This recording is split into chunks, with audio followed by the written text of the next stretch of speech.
Amén. Aleluya. Amados hermanos, esta tarde tenemos un tema que es muy importante, pero sobre todo es trascendente para el desarrollo de nuestra vida cristiana y el desarrollo de nuestras relaciones interpersonales.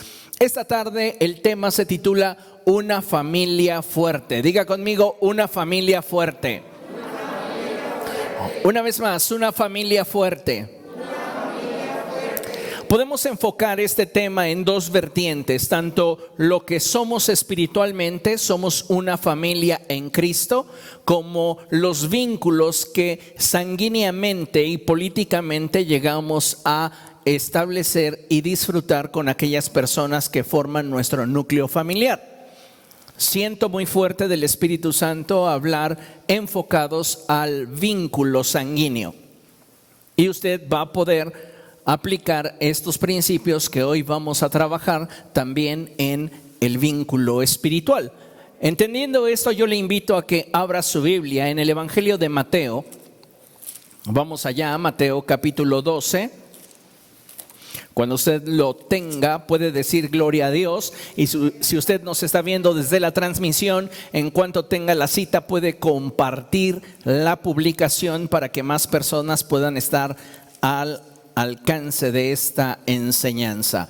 Mateo capítulo 12, verso 25. Y dice la palabra de nuestro Dios de la siguiente forma: en el nombre del Padre, del Hijo y del Espíritu Santo. Jesús conocía sus pensamientos y les dijo: todo reino dividido contra sí mismo quedará asolado, y toda ciudad o familia dividida contra sí misma no se mantendrá en pie. ¿Quiere usted decir después de mí la última porción del pasaje?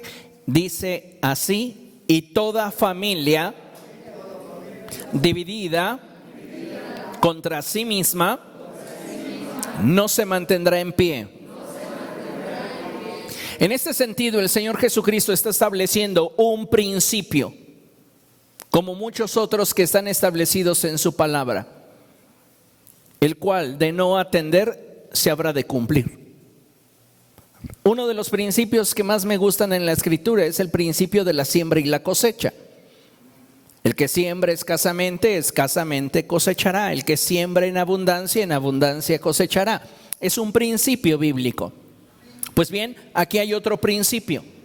Y dice la palabra del Señor que si una familia está dividida contra sí misma, no se mantendrá en pie, no tendrá la capacidad de trascender.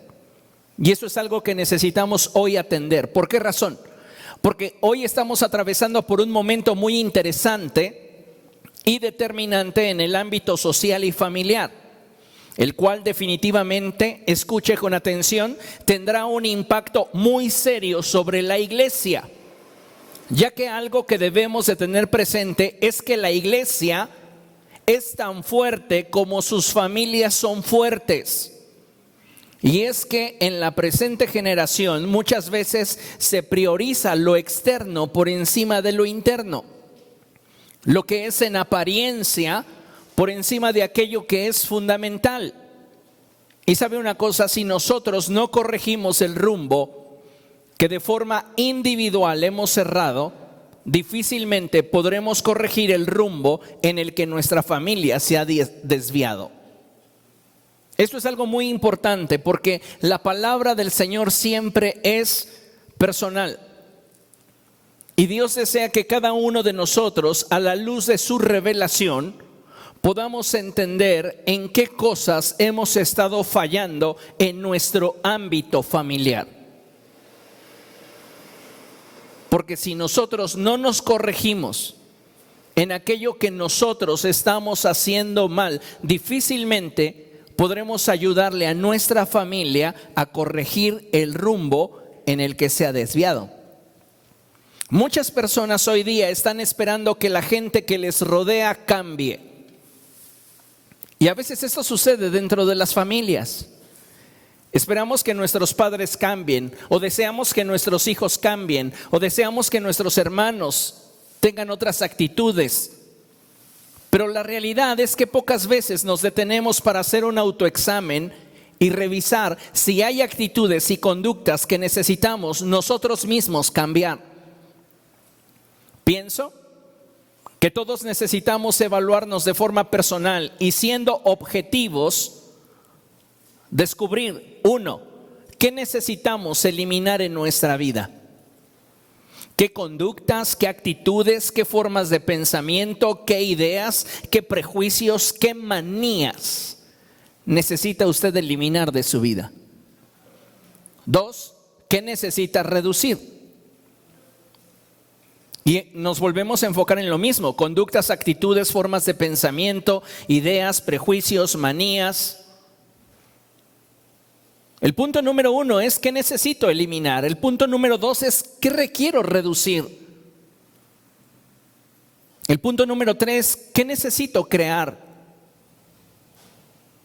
¿Qué me estoy dando cuenta que no estoy poniendo en práctica en mi familia y que necesito comenzar a ponerlo en práctica? Y número 4, ¿qué necesito incrementar? Tal vez lo hago, pero no es suficiente. Algo que necesitamos entender es que si queremos apuntalar nuestras familias, necesitamos primero ver la realidad de lo que nosotros de forma individual estamos viviendo. Porque, como mencioné hace un momento, todos nosotros deseamos que los demás cambien. Y creemos que si los demás cambian, todo será perfecto. Pero cuando nos hemos detenido a analizar nuestra conducta, nuestras actitudes, nuestras manías, nuestros hábitos, que muchas veces generan situaciones complicadas al interior de nuestra familia? Escuche con atención. Una familia fuerte no es el resultado de una casualidad. Es más bien el producto de mucho esfuerzo, trabajo e inversión en las relaciones de las cuales ante Dios somos responsables.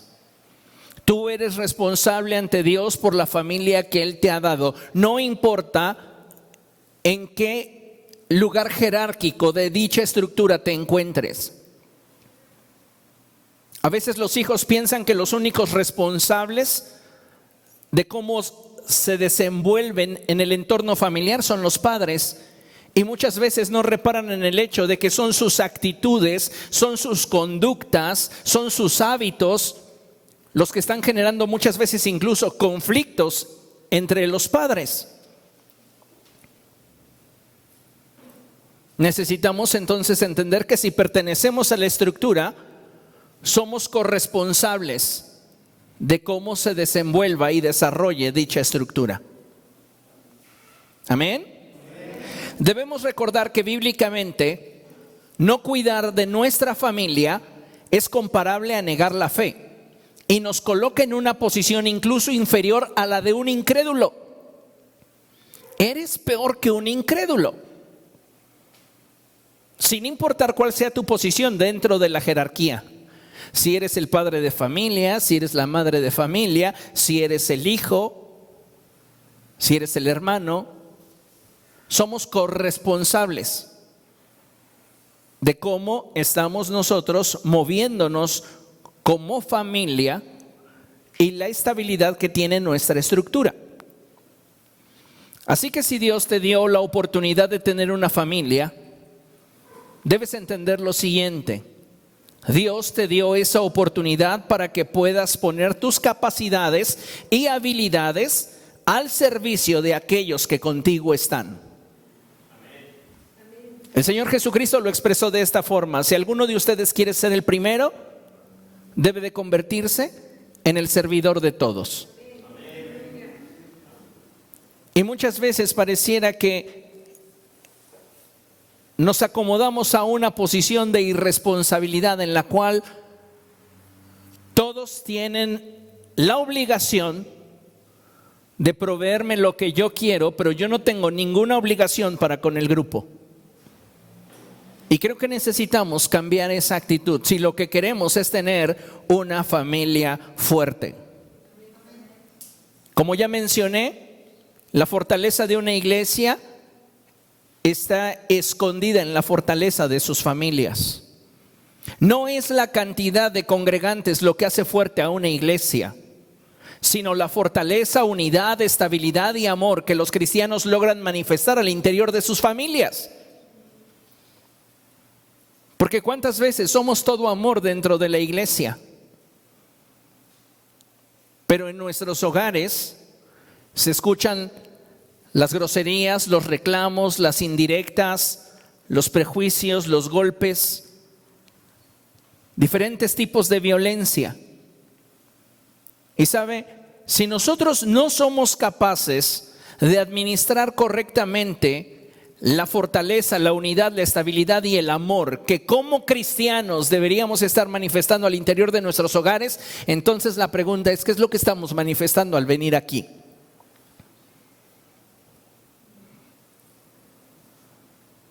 Diga conmigo, yo necesito ser un buen cristiano, primero, al interior de mi casa, y después, en la iglesia. Primero, usted necesita tener solvencia espiritual al interior de su casa. Y después venir y manifestar esa solvencia aquí cuando estamos como iglesia reunidos. La palabra de Dios nos exhorta a edificar con sabiduría.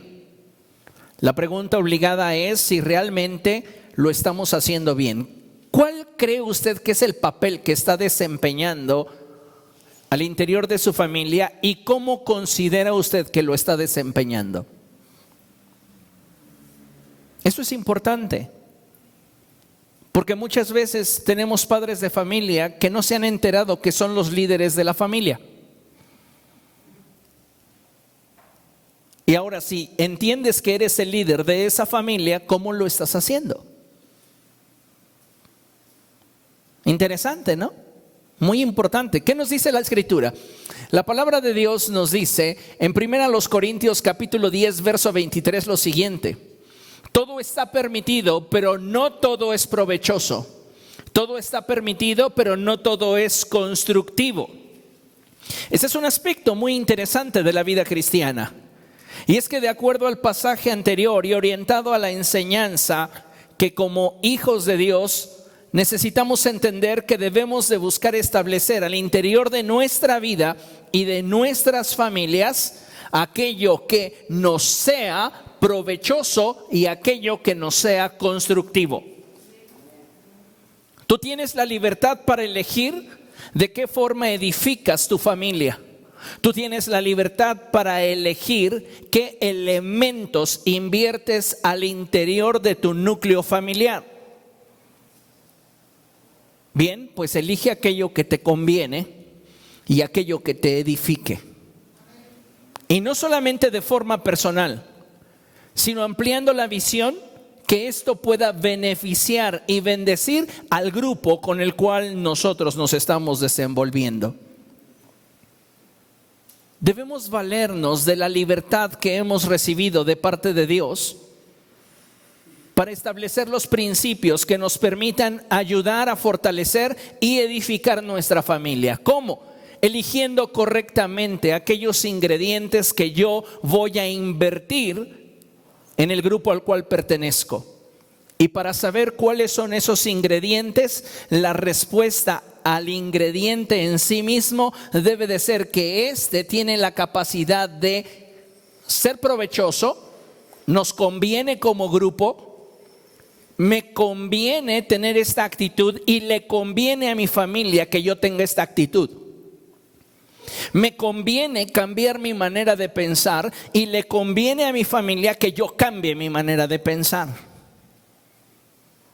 No es lo que yo espero que los demás hagan, es lo que yo estoy descubriendo a la luz del testimonio del Espíritu que yo necesito cambiar.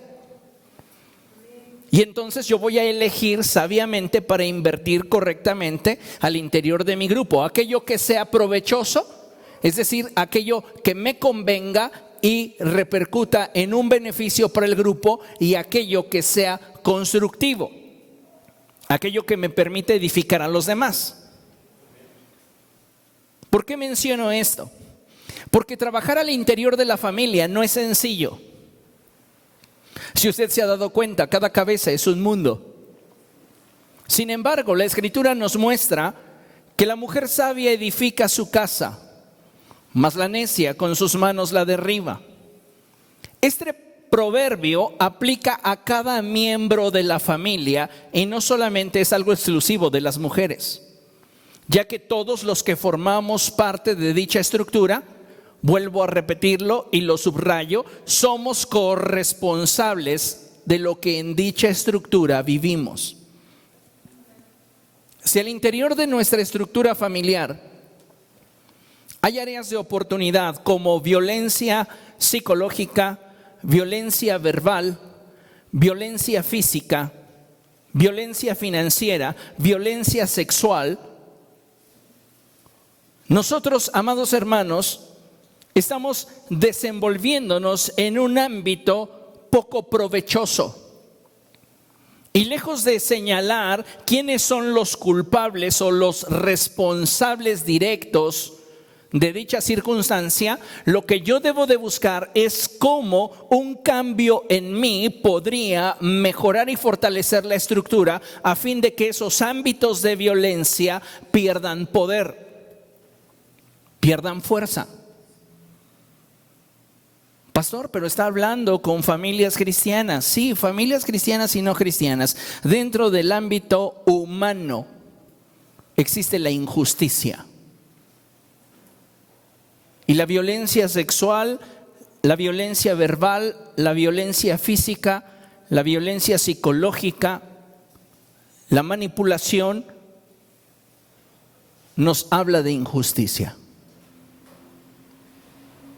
Por eso es que nosotros tenemos que despertar del letargo en el que nos encontramos, abrir bien nuestros ojos y afinar nuestros sentidos. ¿Para qué? Para que Dios nos muestre de qué manera nosotros podemos aportar algo que al grupo conviene y le va a permitir ser edificado. Entonces recuerde, aplica a nuestra vida el hecho de que tenemos la capacidad de edificar nuestra familia. La mujer sabia edifica su casa, pero si actuamos con necedad, en lugar de estar trabajando para que esa familia, para que esa relación sea más fuerte, estamos cooperando para destruirla.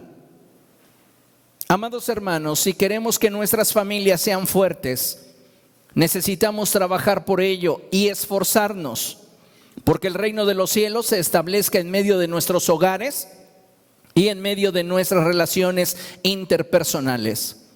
¿Cuántas veces hablamos de situaciones delicadas, añejas, en las cuales se dan fricciones entre los hijos y los padres? Situaciones que aparentemente dejamos pasar, aparentemente sanaron porque ya son viejas, pero en realidad no ha habido en nosotros un proceso que nos permita ser completamente libres de aquella ofensa. Y llevamos a cuestas una herida. Y sabes, una herida puede permanecer en tu corazón desde el momento en el que fue realizada o fue infringida hasta el día en el cual te mueras. Entonces, por eso necesitamos venir a Cristo, para que Él nos sane, para que Él nos restaure, para que Él nos renueve. Esto es muy importante y yo creo que necesitamos dejar de idealizar el hecho de que con practicar una religión nuestra familia será perfecta. Dentro de las familias cristianas hay crisis.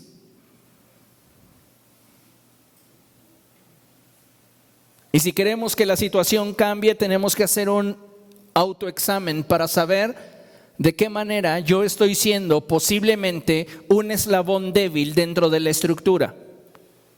Y de qué forma yo puedo comenzar a retribuir y fortalecer mi familia a fin de que juntos podamos corregir el rumbo en el que nos encontramos.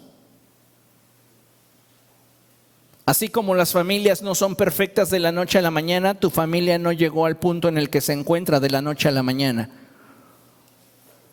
Existieron muchísimas omisiones y negaciones en el camino. No pasa nada. Es que estaba enojado. Es que estaba molesta. Es que últimamente tiene mucho estrés. Y la situación se va empeorando. Y los vínculos se van desgarrando. Y finalmente pareciera que estamos perdiendo la capacidad de dirigir nuestros hogares. Pero sabes, Dios desea que tu familia sea una familia fuerte. Dios quiere que tu familia se mantenga en pie. El principio de la Escritura no puede ser alterado, en el sentido de que si nosotros no actuamos a favor de nuestras familias, estas puedan permanecer en pie. El Señor Jesucristo dijo: una familia dividida contra sí misma no va a prevalecer. Entonces el llamado es para que nosotros nos enfoquemos sobre aquello que necesitamos hacer y aquello que podemos hacer por nuestras familias. Esto no solo implica capacidad, también voluntad, porque a veces está la capacidad, pero no la voluntad. Y más adelante ya lo vamos a ir descubriendo. Pero si queremos familias fuertes, tenemos que trabajar por ellas. ¿Amén? Entonces surge la pregunta, basado en lo que el apóstol Pablo expresa, que yo debo de optar por aquello que me conviene y aquello que me edifica. La pregunta es: ¿cómo puedo fortalecer mi familia? Y hay algunos aspectos que me gustaría trabajar con ustedes. Y el primero de ellos es que necesitamos tener empatía. Necesitamos entender que el que nuestra familia llegue a ser más fuerte no depende principalmente de que los demás integrantes de nuestra familia cambien. Hay una responsabilidad inherente a cada uno de nosotros que pertenecemos al grupo. Y muchas veces el cambio radica en una sola cosa: la voluntad para cambiar e invertirnos en aquellos que con nosotros están. Tenemos la capacidad, está bien, pero ¿tienes la voluntad?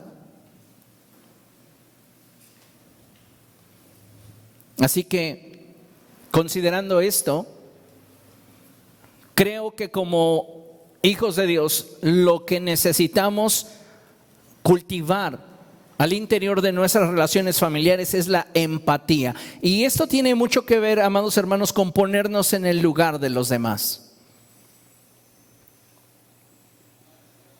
Porque muchas veces solamente estamos viendo de qué forma las situaciones que vivimos al interior de nuestro hogar nos afectan. Pero no estamos considerando cómo esa misma situación, ese mismo ambiente está afectando a los demás. Entonces, de alguna manera, estamos solamente procurando nuestro bienestar. Pero ¿qué pasa con los demás? ¿Somos buenos para exigirles, pero no así para invertirnos? Di después de mí: yo creo que para fortalecer mi familia, yo necesito una dosis renovada de empatía. ¿Qué más necesito para fortalecer mi familia? Yo estoy consciente y estoy seguro de que necesitamos apoyar más a aquellas situaciones que se viven, que se experimentan dentro del núcleo familiar, y también a aquellas personas que con nosotros están. Para poder convertirnos en un apoyo, necesitamos renunciar a nuestro egoísmo disfrazado de comodidad. No debemos pensar en cómo determinada acción o actitud me beneficia, sino en cómo nos beneficia de forma comunitaria. A veces no apoyamos. ¿Por qué? Porque no me ofrece una retribución inmediata, pero beneficia al grupo. Pero como no me beneficia de forma inmediata, no lo hago. Entonces no cambio mi actitud y tampoco esa forma de pensamiento me mueve en la dirección de la acción. Un ejemplo muy simple podría ser una jerga tirada a la mitad de la sala. ¿Cuántos miembros de la familia van a preferir brincarla a agacharse por ella y colocarla donde debe de ir? Ay, es que me implica mucho cansancio doblarme. ¿Sabes qué es lo que estás demostrando?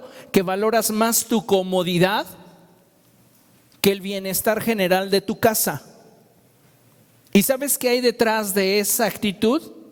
Egoísmo.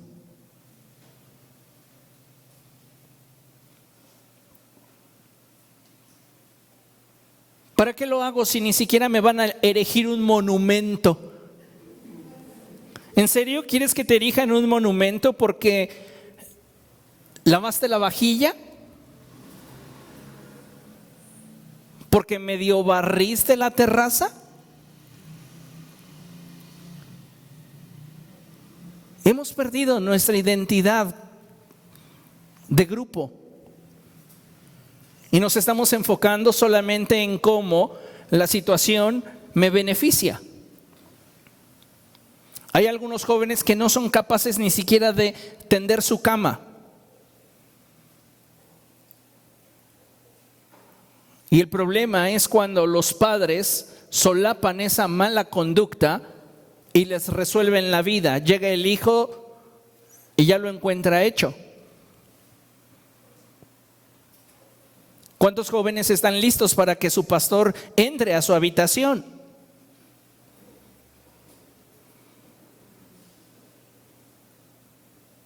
Tal vez incluso hasta tengas un hámster muerto abajo del colchón y ni te acuerdes, ¿no? Si queremos que nuestras familias sean más fuertes, tenemos que apoyar más. No te estoy diciendo que tienes que hacerlo todo, pero tu apoyo puede marcar la diferencia. Es tener un poquito más de visión hacia el grupo y dejar de lado un poco mi comodidad disfrazada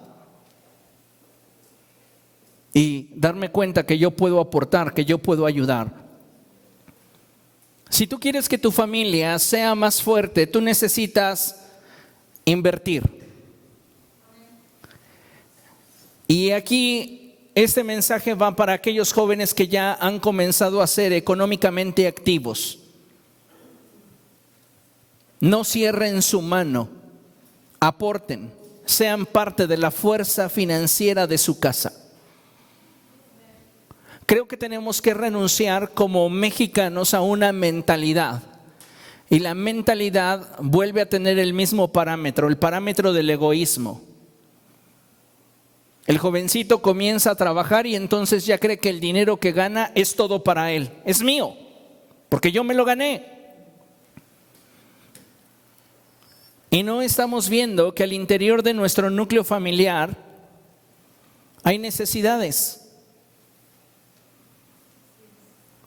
No estoy diciendo con esto que tengas que despojarte de todo tu ingreso para suplir las necesidades de tu hogar, pero sí necesitamos ser equitativos y comenzar a desarrollar, a la par que renunciamos al egoísmo, la actitud de la responsabilidad. Y tal vez no puedas como tal dar un gasto semanal, pero sí puedes llegar y decir: yo compré estos botes de shampoo, yo compré este jabón para lavar el patio, compré este zote que es para el perro, para el gato y para papá. ¿Verdad? Ese es el jabón de los hombres, el zote. Pero para la mamá hay como 15 diferentes clasificaciones de shampoos, ¿verdad? Ella se lo lava y a nosotros se nos cae. Irónica que es la vida. Pero vamos, todos podemos ser parte. El problema es cuando somos tan egoístas que ni siquiera un refresco queremos comprar. Llega la hora de la comida y ve por las tortillas, pues sí, pero dame, ¿no? ¿En serio? Son 15 pesos. ¿Qué, yo los voy a mantener? ¡Ah, Jesucristo! ¿En serio? Con 15 pesos ya me estás manteniendo.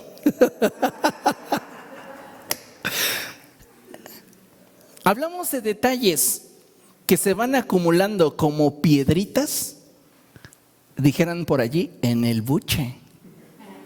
Y eso hace que las relaciones intrafamiliares comiencen a tensarse y empiecen a haber fricciones. ¿No le ha sucedido a usted muchas veces que vamos a organizar una comida familiar y usted ya está pensando en el que va a llegar, va a querer comer de todo, servirse doble y no va a querer poner nada?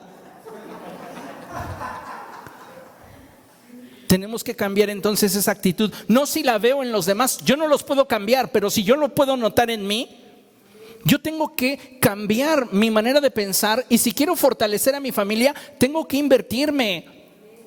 Ay, pastor, pero si usted supiera cuánto me duele comprar la Red Cola, ya no gasto ni en la Coca, no, la Red Cola que está como 3 pesos o 5 pesos más barata. Ni eso quiero comprarles, que beban agua. Pero si tú eres el primero que pides el refresco, pero es para mí, ¿se da cuenta? Nuevamente volvemos al patrón de egoísmo. ¿Y cómo se fortalece una familia así? Si no queremos invertirnos. Ahora, si no queremos nosotros simplemente convertirnos en parte del problema, tenemos que buscar solución. ¿No quiere usted comprar todos los refrescos? Venda colchones. No. Si no quiere usted ser parte del problema, lo que yo le propongo es que se compre unos limones y haga agua, ¿no? Se va a gastar menos que comprar 3 refrescos de 3,5 litros. Pero el punto es invertir y que se vea una actitud de reciprocidad, de correspondencia hacia aquellos que conmigo están. Te estoy hablando de cosas muy sencillas como el sentarnos a la mesa, pero en esas actitudes que manifestamos al sentarnos a la mesa se revelan un montón de cosas. Necesitamos aprender a animarnos mutuamente. Si queremos que nuestras familias se fortalezcan, necesitamos aprender a animarnos mutuamente. Y mira, hemos escuchado muchas veces el término de hablar a la grandeza. Esto sería muy semejante al término que se utiliza de hablar para ganar. Hablar a la grandeza al interior de nuestras familias no es para inflar el ego de las personas. Es una forma de afirmar su identidad y mantener su motivación en un alto nivel. ¿De qué nos sirve tener a los integrantes de nuestra familia desmotivados, desanimados? ¿No debería de ser su núcleo familiar, su hogar, su refugio, el lugar donde más felices se encuentran? ¿Y cuántas veces el núcleo de nuestra familia es lo contrario?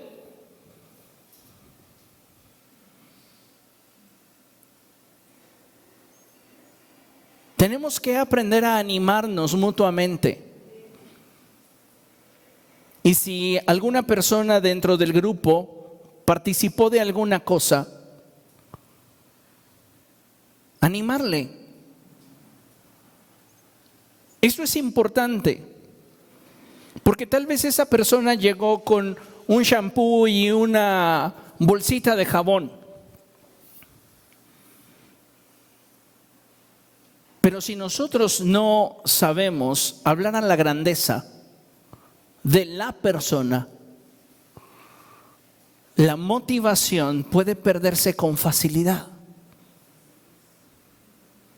Además de que muchas veces dentro de nuestras familias, lejos de sentirnos respetados, halagados y valorados, nos sentimos señalados, juzgados y menospreciados.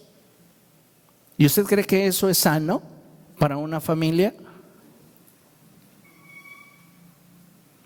Necesitamos entonces aprender a animarnos. A veces va a haber integrantes de la familia que no le estén pasando bien. Y si nosotros somos al menos un poco sabios, hablar a la grandeza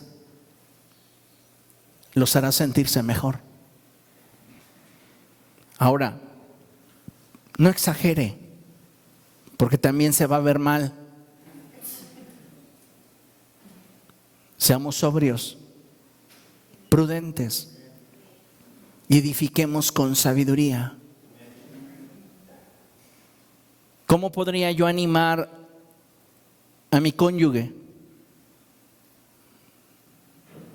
Diciéndole que es una persona trabajadora. ¿Cómo puedo animar a mis hijos? Diciéndoles que son los mejores hijos que pude tener. Necesitamos constantemente hablar a la grandeza y perder el miedo a que por mis palabras se le va a subir a la cabeza. Preferible que la gente al interior de nuestro hogar tenga una identidad fuerte a que en su corazón continuamente gobierne el menosprecio que al interior de su casa vive.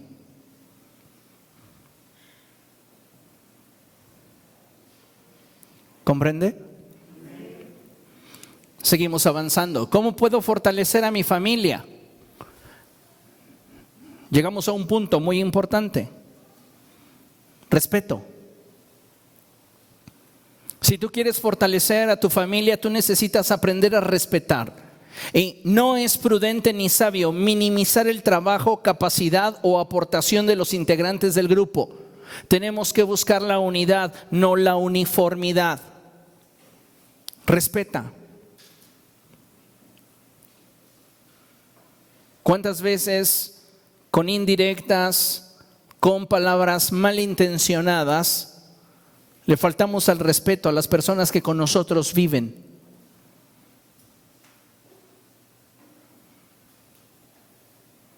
Tenemos que ser prudentes y no minimizar las capacidades de nadie al interior de nuestro hogar. No menospreciar las aportaciones de los integrantes del grupo. Respeta. Y esto va de la mano con el siguiente punto, que es valorar. ¿A qué refiero con esto? Bueno, como ya mencioné, necesitamos trabajar muy fuerte al interior de nuestras familias en la unidad y no en la uniformidad. Puede ser tu hermano, tu hermana, pero no es igual a ti. Es tu hijo, es tu hija, es tu padre, es tu madre, pero no son iguales. Se desenvolvieron en la misma cultura,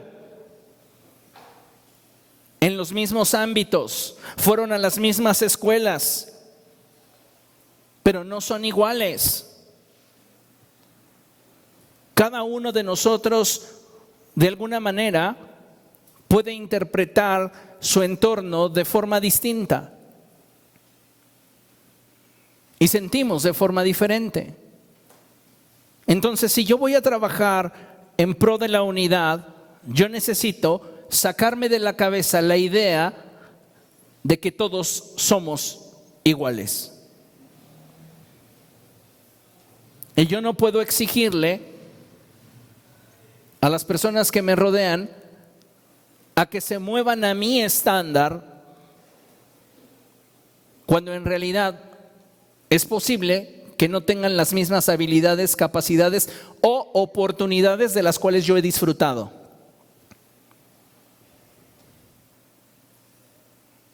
Entonces, ¿qué necesito?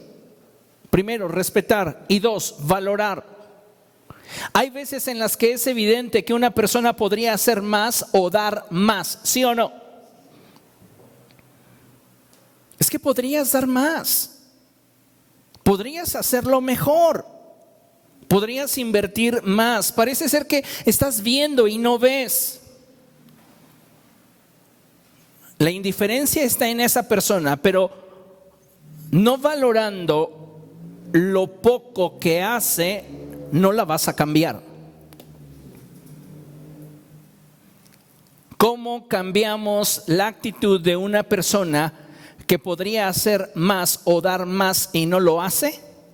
La vía correcta para persuadirle a mejorar es valorar lo que hace. Si llega el esposo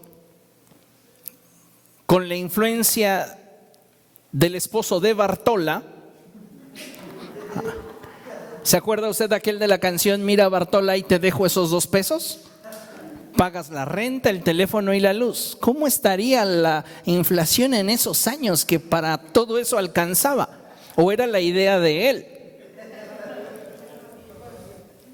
El punto aquí es que Bartola nunca sale quejándose. Porque el autor no le dio chance, pero quedémonos ahí. La gratitud, el valorar, incluso lo poco que alguien hace en pro del grupo, nos abre la puerta para que poco a poco se despierte su generosidad.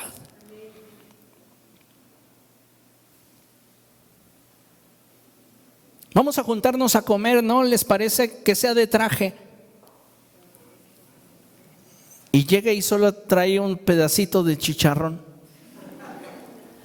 Ya ni siquiera una bolsa, un pedacito así como, y saben que le encanta el chicharrón. Pensó en sus 4 tacos. Lo sabemos. Pero nos sentamos a la mesa y en lugar de decir, trajiste nada más para ti, ¿verdad? Gracias, qué bueno que trajiste chicharrón. Si vieras cuántas ganas tenía de él. Aunque ni lo toque, agradezca. Para la siguiente ocasión que tenga que llevar chicharrón o se le antoje el chicharrón, pensará en usted. Y ya no comprará solo ese cuadrito. Llevará un poquito más. Y si usted sigue siendo agradecido, comienza a motivar la generosidad. Pero si usted en lugar de agradecer ataca, debilita a su familia. Yo llevé el chicharrón. Esa persona sabe que lo llevó para ella, que no era su intención compartirlo, pero le ofende que tengas esa actitud a la defensiva. Cuando él sabe que es justificable, ella sabe que es justificable, pero no lo va a aceptar porque esa persona piensa que el problema está fuera de ella. Entonces nosotros, en lugar de rebatir, enjuiciar, señalar, demos gracias. Y tal vez solamente tú ves cómo se hizo 1, 2, 3 y 4 y ni siquiera te dijo, ¿quieres?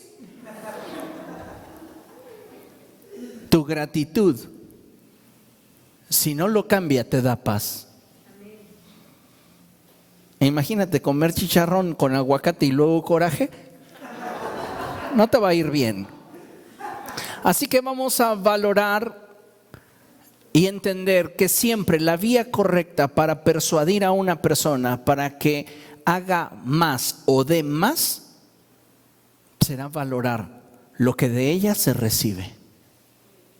Tal vez es poco. Sé que podría dar más. Pero si esto es lo que le nace, si esto es lo que le inspira nuestra familia, se lo agradezco. Pero no haga usted como Jonás fue y predicó. Hágalo de corazón. ¿Cómo fue Jonás y predicó? Pues Jonás iba ya bien enojado. ¿Se acuerda? Apenas si le entendieron, la convicción del Espíritu fue grande y entonces los ninivitas se arrepintieron. No agradezca así. Uy, gracias, nos vamos a empachar con tanto. No. Sea sincero, suéltese, sea libre. Gracias, qué bendición. ¿Sí? A veces es difícil. Yo soy tengo muchas aristas en mi personalidad, muy complicado, pero desde siempre la hora de la comida para mí puede ser un detonante entre el que usted conoce muy normal y el loco que no entiende ni usted por qué reaccionó así. Pero puede ser que a mí me ponga muy mal si usted corta mal una cebolla, muy mal. Porque todo en la naturaleza lleva su orden, Dios santo. ¿A poco no lo saben? Una cebolla tiene la cara para cortarse. ¿Por qué la cortaste al revés? Eso puede ponerme muy mal, pero tengo que pedirle al Espíritu Santo, contrólame. Y decir, ¿quién la cortó? Va. Está bien. Gracias.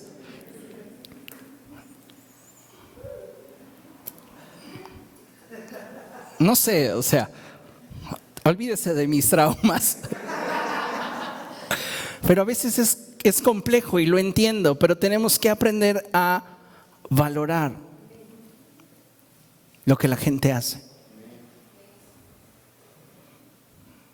Hay ocasiones en las cuales alguien puede, no sé, tal vez vuelvo a la comida, a comedirse, a picar algo, y los deja como puré. Valórelo. Gracias, ya no lo hice yo. No lo voy a disfrutar igual, desde luego, pero está bien, ni modo. No. ¿Se da cuenta? Tenemos que mantener ese equilibrio. Si yo quiero que mi familia sea fortalecida, yo necesito entender que lo que busco es que haya unidad entre nosotros. Pero eso no implica que estemos completamente revueltos. ¿A qué me refiero con este punto? A que es importante que cada miembro de la familia respete el espacio que otro está ocupando y que aprendamos a respetar los silencios o momentos de enojo, evitando ser impertinentes. Enojo o tristeza. Estoy seguro que no todos en nuestros hogares tenemos más de un baño. Y a veces es complicado compartir las instalaciones de nuestra casa. Hay por ahí un meme circulando, ¿verdad? De que todo lo que una mujer hace mientras que un hombre entra al baño. Y puede dar a luz, puede ir al súper, puede hacer 1000 cosas mientras que un hombre entra al baño. Es probable. Pero en ocasiones cuando estamos con una familia que rebasa los 2 miembros y tenemos un solo baño, se convierte la situación en un poco tensa y complicada. Porque todos tenemos que hacer uso de las instalaciones y aquí lo importante es que busquemos que haya organización y que exista, como mencioné al principio, empatía. Porque si todos queremos utilizar todo al mismo tiempo, eso va a generar problemas. Ahora, en este tiempo de pandemia, en el cual la gran mayoría de nosotros no estamos atendiendo a nuestras actividades cotidianas, debemos entender que a veces es complicado el estar en un mismo lugar constantemente, y no solamente eso, sino nuestra imposibilidad para salir. Entonces yo creo que es importante que en este tiempo, más que en otros, se respete el espacio. No todos estamos manejando de la misma manera los problemas que enfrentamos y la pandemia. Y a veces algunos de los miembros de nuestra familia pueden estar pensativos, molestos, tristes. Y en lugar de indagar, ¿qué tienes? ¿Ya estás enojado? ¿Ya estás enojada? Cambia esa cara. ¿Por qué no mejor entonces guardamos silencio y le damos su espacio? Creo que necesitamos crecer en esta actitud y entender que sí somos parte de una familia, pero a veces fortalecer esa familia, fortalecer ese vínculo, implica respetar el espacio de las personas. En ocasiones puede ser que sí, esa persona ya se tardó demasiado en el sanitario, pero ¿lo quieres ocupar tú? No, solo quiero que se salga. Y si ahí tal vez está leyendo un libro o revisando sus redes o qué sé. ¿Cuál es el punto? Si lo vas a ocupar, lo entiendo, justificable. Pero si lo hacemos simplemente para invadir el espacio de una persona, estamos debilitando la relación. ¿Por qué? Porque considero que no se está dando en armonía ni en acuerdo. Entonces tenemos que trabajar en eso para respetar los espacios. ¿Comprende? ¿Cómo puedo fortalecer mi familia? Este es el punto más importante. Necesitamos volvernos a Dios de todo corazón. Lamentablemente muchas veces justificamos la falta de devoción espiritual con conductas inherentes a la responsabilidad de cada miembro familiar. ¿Qué es lo que estoy diciendo? Que si queremos que nuestra familia sea fuerte, tenemos que establecer los principios del reino como los fundamentos de nuestra familia. Y tenemos que esforzarnos porque nuestra familia sea una familia que tenga la palabra de Dios como fundamento. Muchas veces decimos, bueno, no le voy a hablar a mi esposo de la palabra de Dios porque él cumple con el gasto, porque no es borracho ni mujeriego. Pero si no estamos nosotros buscando que se establezca la palabra de Dios como fundamento de nuestra familia, siempre habrá un área de oportunidad en tu familia para que ésta tropiece. ¿Cuántos padres hoy día no están inculcándoles a sus hijos los principios de la palabra de Dios? No les están enseñando que Dios es primero en sus vidas. ¿Por qué? Porque se conforman con las buenas calificaciones de sus hijos. Sí, te está sacando adelante la preparatoria, te sacó la universidad con mención honorífica, pero igual se va a condenar el resto de su eternidad. Y Dios te va a preguntar por él o por ella.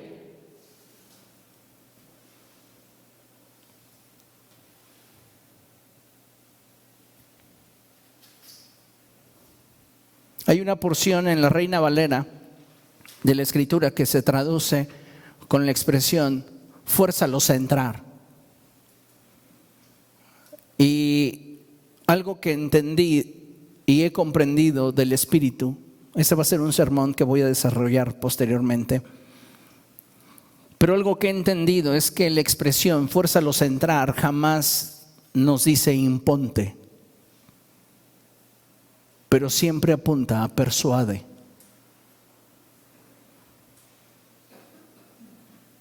¿Cómo inspiramos a nuestros hijos a buscar a Dios? Cuando les hacemos saber que para nosotros lo único que nos basta es que no nos den problemas académicos.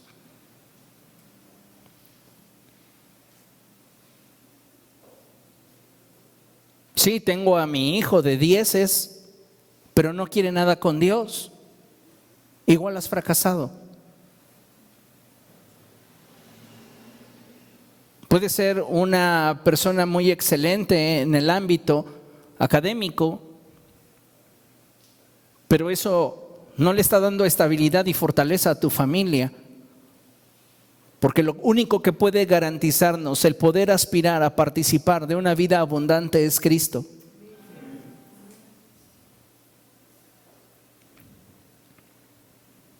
Apenas me enteré esta semana de una situación que se dio con una chica alrededor de 20 años. La terminó su novio y ella se colgó en su habitación. O sea, sí, muy buena estudiante, sí, buena en las artes, pero ¿dónde estaba ese cimiento espiritual que le pudiese dar estabilidad en los momentos de crisis emocional? Tú puedes pagar una beca, refiriéndome a procurar el estudio de tus hijos, y es bueno, pero más ganas si aprendes a pastorear su corazón. Si les enseñas que en sus momentos de crisis y dificultad hay una roca inamovible que es Cristo. Necesitamos como familias volvernos a Dios. A veces se han perdido las costumbres como el orar, el leer la Biblia, el recitar la Escritura.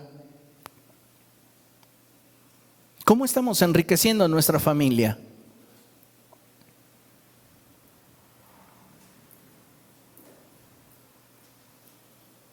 Necesitamos no solo hacerlo con los pequeños, también con los más grandes.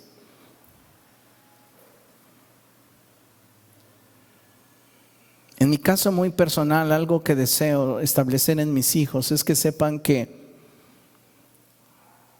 Dios los ama de forma incondicional y ellos tienen que aprender a corresponder a ese amor incondicional. Y algo que busco que ellos conozcan son las Escrituras. Entonces, ¿de qué manera nosotros estamos fortaleciendo o edificando a nuestras familias? Ay, pastor, es que yo no sé hablar.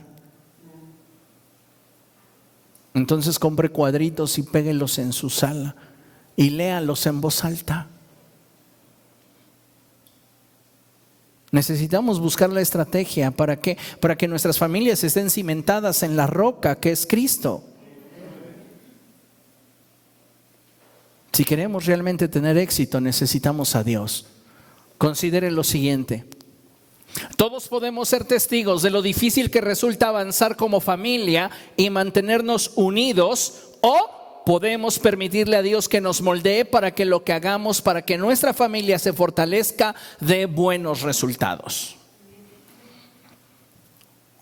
O soy testigo de que realmente caminar como familia es difícil, o le permito a Dios que me cambie para que entonces lo que yo decida invertir produzca buenos resultados.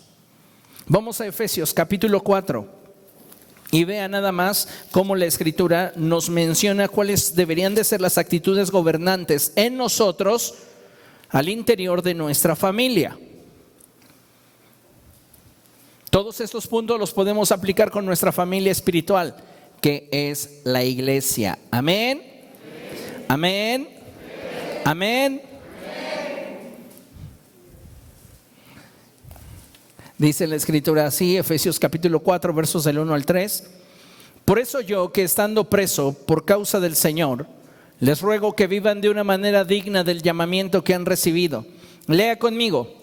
Siempre humildes y amables, pacientes, tolerantes unos con otros en amor.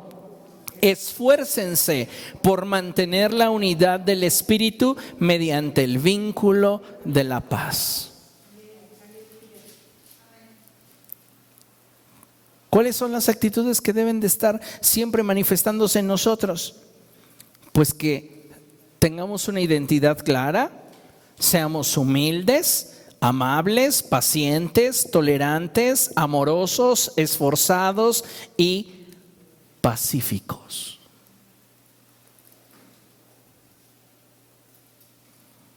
Le pregunto, ¿cómo está edificando usted sus relaciones? ¿Cómo está usted contribuyendo al desarrollo de su familia?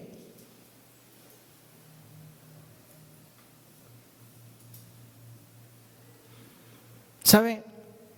Muchas veces dentro de los hogares cristianos, sus miembros están heridos.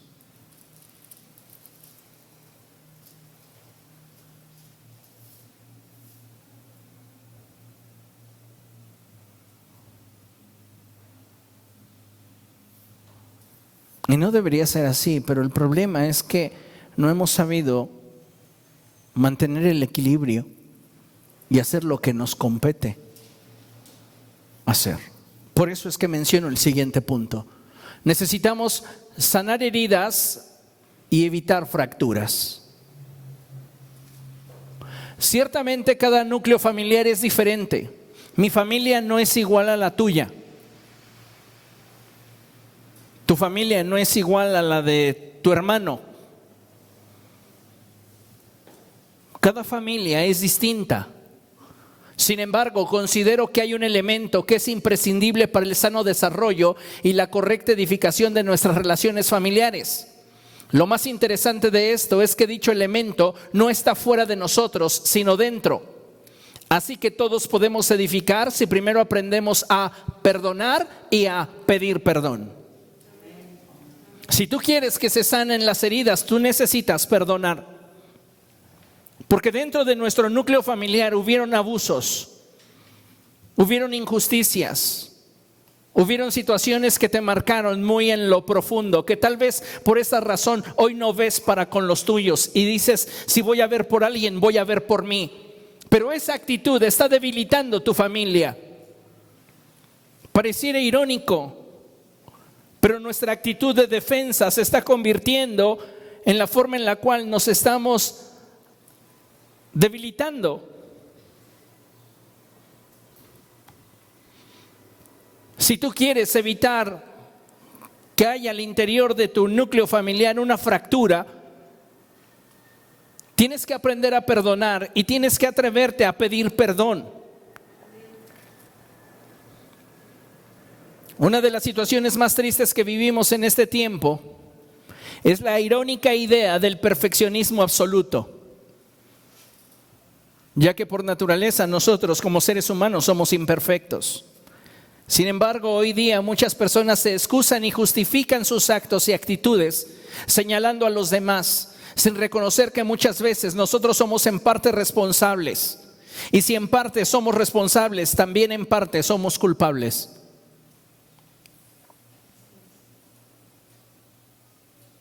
Nos excusamos, nos escondemos, nos escudamos en nuestras actitudes que demuestran falta de empatía, falta de inversión, falta de gratitud hacia los miembros de nuestra familia por situaciones que vivimos y que no han sido sanadas.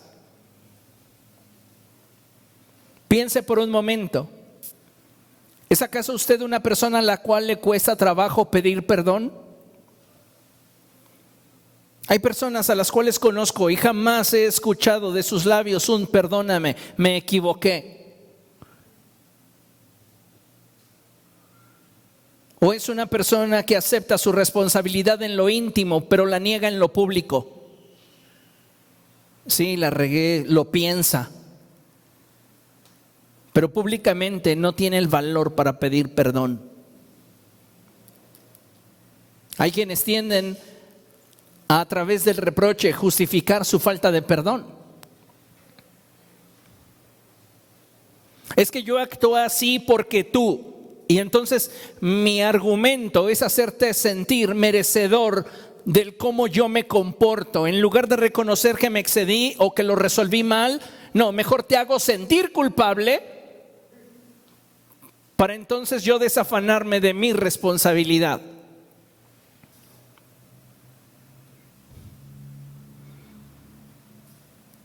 ¿Cuántos de nuestros problemas y dificultades familiares podríamos reducir si tan solo estuviéramos dispuestos a reconocer nuestros errores y pedir perdón?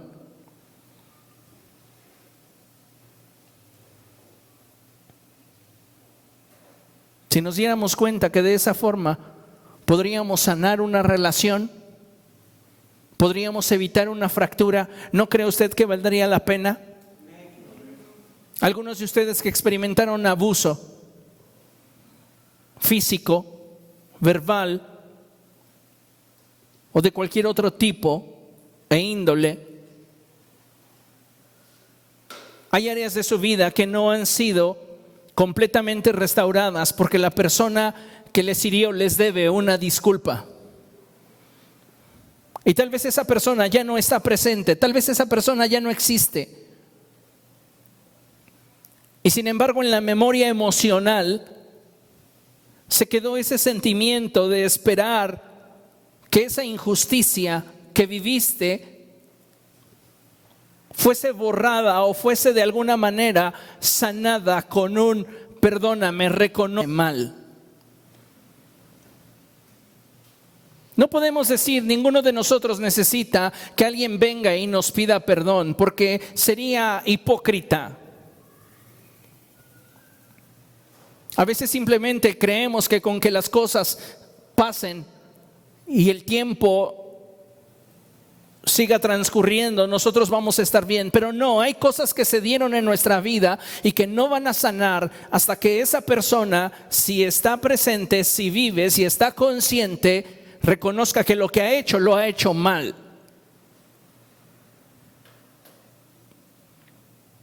¿Cuántas veces como padres nos hemos equivocado?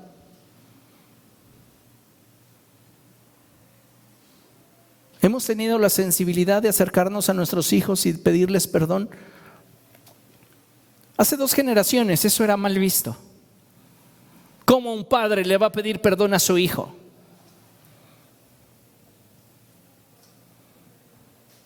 Por dando la actitud de Don Cruz. ¿Se acuerda usted de este actor? Ese personaje.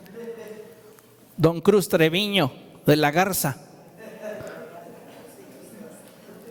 Si usted llegó a ver esa película, si no abusaban del pobre Pedro, no quisiera pensar en su alma. Y aunque él decía, sí, pa, lo que usted diga, sí, apá, ¿cómo estaría su corazón? Como el de muchos de ustedes, como el de muchos de nosotros. ¿Sabes? Pedir perdón no te habla de debilidad, te habla de fortaleza y convicción, claridad en lo que quieres.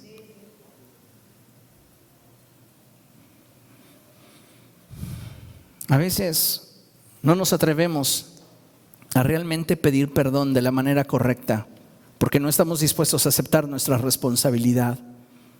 Hay por allí un meme recorriendo las redes sociales, ¿verdad? Y dice, ¿cómo pide perdón una mamá mexicana? ¿Vas a cenar?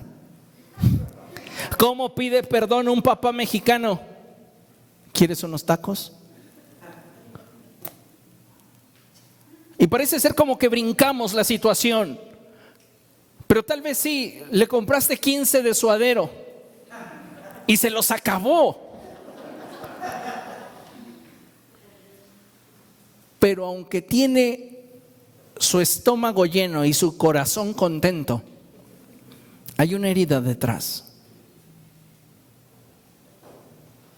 Y tenemos que procurar no deberle a nadie nada. Porque eso dice la Escritura. No deban a nadie nada. Y si tú sabes que le debes una disculpa, un perdón a alguien, hazlo. No solamente los padres fallan, también los hijos, pero necesitamos aplicarnos más para edificar bien nuestras familias. Concluyo con esto. Santiago capítulo 1, verso 5, les pido por favor se pongan de pie. Santiago capítulo 1, verso 5, lo tenemos proyectado en nuestra pantalla.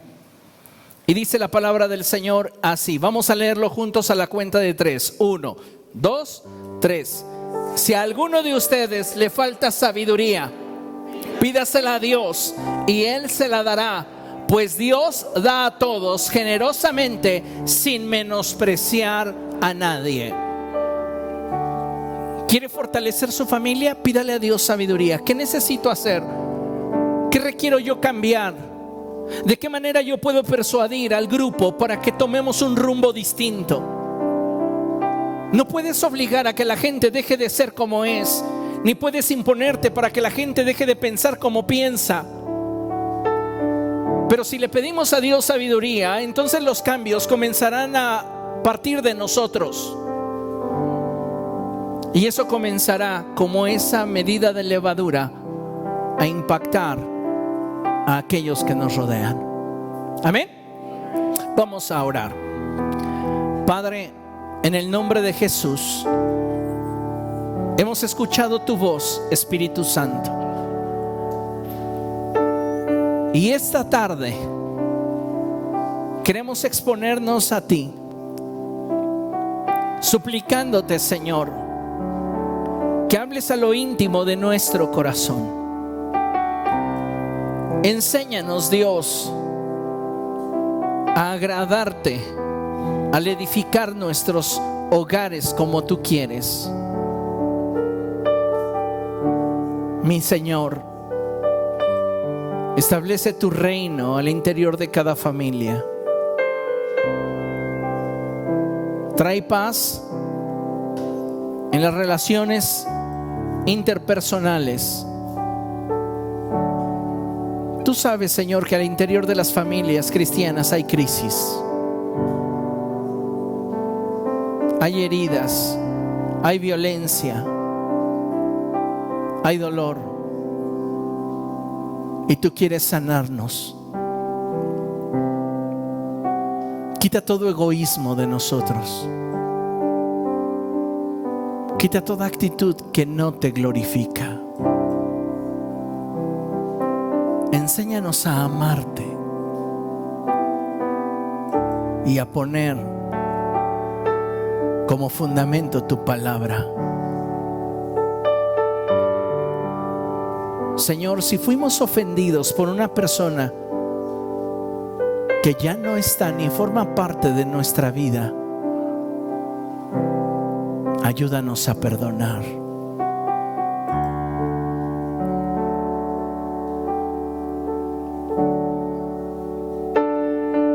Si esa persona aún forma parte de tu vida,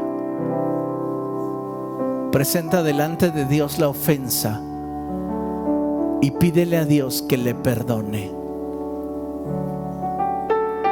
Dice la Escritura que la sangre de Jesús clama con más fuerza que la sangre de Abel. Y sabes, nuestra oración muchas veces se parece a la oración de Abel, porque clama por justicia para el agresor. Pero la sangre de Jesús clama por misericordia. Así que dile al Señor: perdona como yo perdono al que me ofendió, al que me hirió, al que abusó, al que me lastimó. Perdona como yo perdono a quien me hizo mal, a quien me violentó, a quien me humilló, a quien destruyó mi vida. Perdona, Dios, como yo perdono.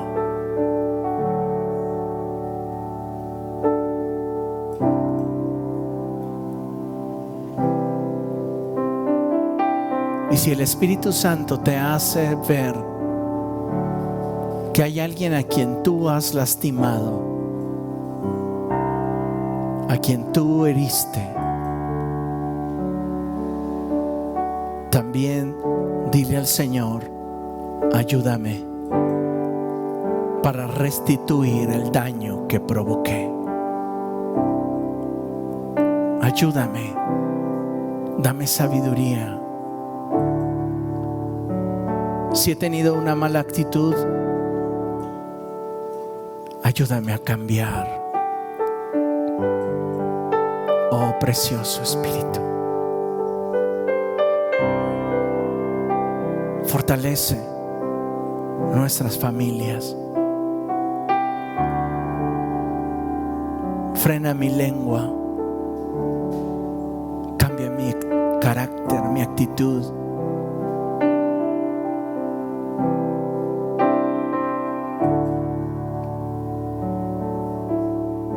Enséñame a edificar.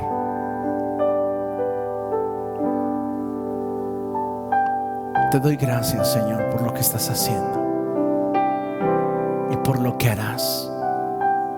Sana cada corazón, restaura, liberta, renueva.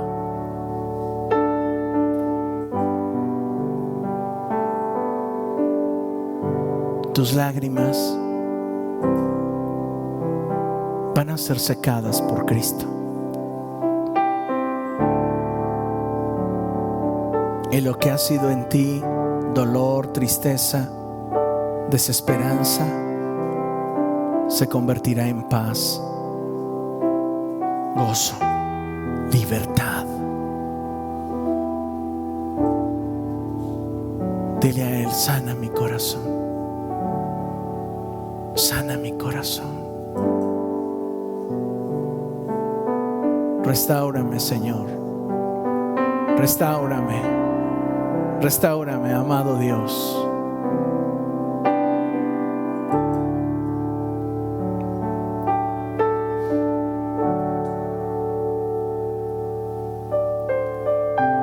Yo quiero más de ti, Señor.